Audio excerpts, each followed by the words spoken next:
Il est 12h54, Maxime Switek. L'Europe à la une, bonjour Dany Cohn-Bendit. Bonjour Maxime. Dany, aujourd'hui vous vous intéressez au sort du peuple kurde. La Turquie vient de lancer une offensive dans le nord de la Syrie, justement contre les combattants kurdes. Les Kurdes qui sont l'ennemi juré du pouvoir turc. Et ce que vous craignez, c'est que l'on replonge dans une nouvelle spirale de violence.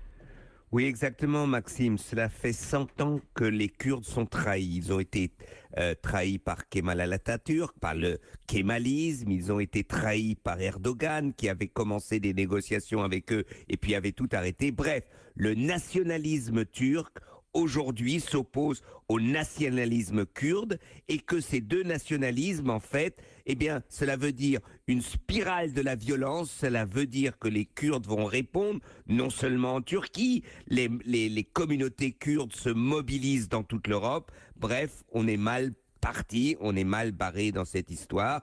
Et c'est dramatique. Dany, que disent aujourd'hui les Européens, les Américains, alors que les Kurdes ont fait une grande partie du travail contre l'État islamique ces dernières années ?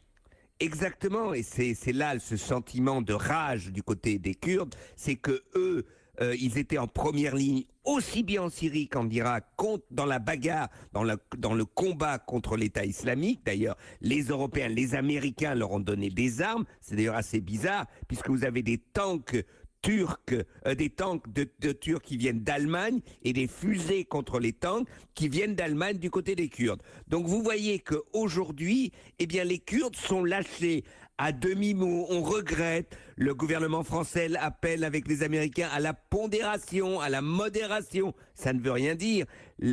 Aujourd'hui, Erdogan veut, pour cause de nationalisme, infliger, si vous voulez, une fessée mortelle aux Kurdes de Syrie.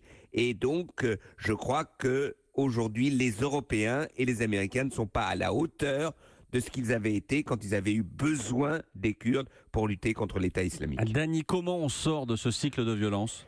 Ah là là, c'est toujours la même histoire, en étant raisonnable et intelligent. Donc quoi, évidemment, on peut rêver, et je rêve, une conférence, disons, internationale dans la région pour l'avenir des Kurdes, une fédéralisation un peu de la Turquie, qui donnerait que les Kurdes resteraient évidemment en Turquie, mais l'État kurde aurait un espace, une région, un peu sur le modèle des États fédéraux comme l'Allemagne, etc.